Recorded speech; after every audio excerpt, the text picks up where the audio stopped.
Hi YouTube, this is Darkon633 and today I'm bringing a review of the Power Rangers, Mighty Morphin Power Rangers, Legacy Dragozord. Now, yeah, I understand that this is a very long time since its release. I've been really skeptical going back and forth, thinking of getting this Zord or not. The original Dragonzord I got has a busted foot due to getting damaged while moving around and cleaning up the place, so I decided I wanted to get the Legacy Dragozord eventually, but I just never got a chance to get it. But thanks to my friend DecaBlue25, which I'll show a link to the description and Twitter and so on, I was managed to be able to get this thing, but there's only one major problem, which I'll get to in a minute. Just look at the Dragonzord alone. I'm really impressed with what Bandai of America has done to design this version of Dragonzord. It looks much better than the original release, and it looks more close to the Dragon Caeser design than it ever has. Obviously, it doesn't have the electronics anymore. They gutted it all out in this design, and they just completely made a new mold. And it's also why it ended up becoming like 80 bucks originally. Lucky for me, I was able to manage to get it from DecaBlue25 for around the $50 price that it was going for on sale. And I got it at the last stretch since most of them are actually gone. Anyways, we'll take a look at the box, and here is where the major problem comes in. Unfortunately, the one I got doesn't have the best condition box whatsoever. It looks like it's been smushed and crushed and possibly tossed around a few times. As you can see, the box is in a pretty bad worn out shape. Obviously, it would have been better to get a better version of the Zord, but unfortunately at the time there was not many ways of a chance to getting a better version box, so I'm just happy to at least have the Dragonzord and the box to go along with it, even though it may not be in the best condition. On the box it shows that it can combine with the Legacy Megazord if you have it, and the fact that it has die-cast parts and so on. It's pretty much self-explanatory. Now for the Dragonzord itself, it's a really hefty look toy. The heaviness is a bit annoying at times, especially during the transformations, which I'll get to, but I still really like the design of the Dragonzord, and they did a really nice job, especially making the tail much more sturdy and better articulated than the original release. So I really like what they've done. Mine also suffers from the whole warped horn issue, but there isn't much you can do to make it really better, so I'm just going to leave it as is. Articulation-wise, his hands can actually turn 360, and these are actually not the hands that it was packaged with. Actually, if I remember correctly, it wasn't packaged with... When it was packaged, it didn't have anything attached to it. It was just the peg underneath, because you can either put in the normal hands that he uses most of the time, or the weaponized hands, which is usually just for the transformation rather than anything else, since alone it looks kind of dumb. But I'll show it off in a minute. Anyways, his hands still have a great amount of movement, so that's good, even though it's a bit hindered due to how his shoulders are like. His arms can bend up and down. His legs can kind of bend, but because of the way that the large pegs kind of get in the way, it kind of only goes that far. His knee can bend only about that far. His feet can pivot as well. And then, I guess you can kind of consider this an articulation point, even though that's mainly just short transformation. That's pretty much a joint you get there. His head isn't articulated, but his mouth can open and close. And then his tail all has ball joints all around, so that's really nice. It's attached to a Zord builder port and all around ball joints to allow full movement. Even the tip end can turn and so on, so that's a really nice design, and I think they did a fantastic job designing the toy overall.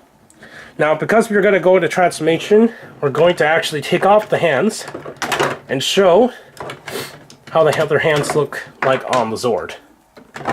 Which I'll just attach to it. These hands are made out of this softer, rubbery material, but it's got a nice metallic finished paint over it, so it looks really nice.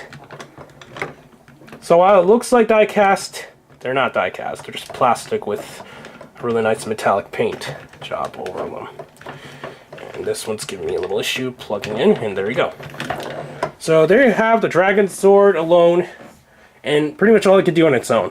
Now, it's good for display piece on its own and for playability, and I really enjoy how the Dragonzord looks on its own, and you don't have to need the problems of the missing cod piece or anything, or the electronics not working due to old age and how the lights and sounds get fried over time. So that's good that it's not really a problem a necessary thing in the design.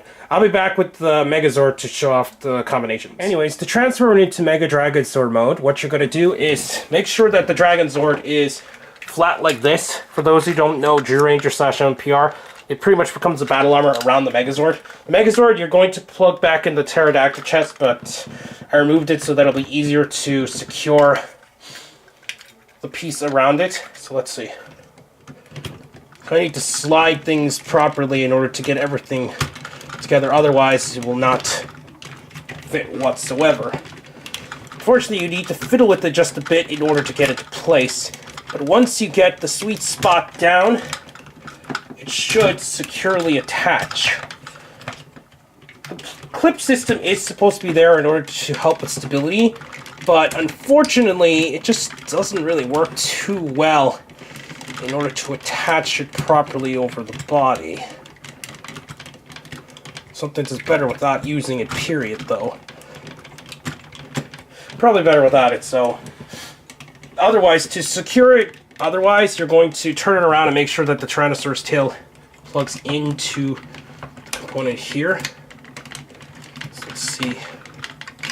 Sometimes it's a bit finicky to play around with. Once you get everything slided in, there, okay.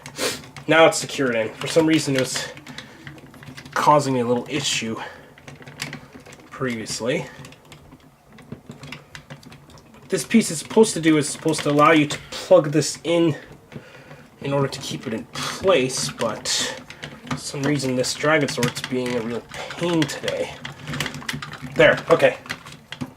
Should snap to place this time. Or not. Huh. That's weird. For some reason it's not really working. Okay, there. There you go. For some reason it was giving me issues. And then you're supposed to technically just take these peg pieces inside and secure them, but it is a bit of an issue to actually do so. It could be a bit stressful, so let's not actually do that and just leave it as is. Then you're just going to plug back the chest. Once everything is secure, the chest should actually stay in place. Take these components and pull them up. So now you got the the Megazord in Mega Dragonzord mode. Now this mode is by far the worst mode out of all of them. Due to the weight of the die cast on the body, keeping it in this form will probably cause things to stress out over the time, and it might actually break it rather than anything else. So keeping it in this mode is not the best way to do it. Even if it's built to do it, it's just not really safe in order to keep it in place. And really the only reason to get this Dragonzord is just for the Dragonzord alone, and not because of the combinations, because the high amount of die cast they added to the toy. Now, while the Dragonzord has some pretty neat concepts in the way that it really should be able to combine, and the way that the design of the toy itself looks really nice and pretty close to the Zyuranger design, I personally think it's not really worth getting if you're getting it for the sole purpose of combinations, because it just overweighs everything, and it just doesn't work out very well in any of the modes except for Dragonzord mode itself. Now, getting it just for Dragonzord mode alone, I think it's definitely worth it, since this is the best representation of Dragon Caeser / the Dragonzord from MMPR that we've gotten to date. And the really nice overall color design and the tapiogram design all around the body is really nice and really helps make the figure look really epic. The only problem is getting it for combinations. It's just kind of not really going to be beneficial for you, and at that point it's better off probably just getting the original Zord, since they're able to handle the weight. But anyways, please comment and subscribe, check out Hirotaku and the associated podcasts from Roger Nihon, WRW, Hirotaku, and Hero News, and I'll see you to YouTube. Bye.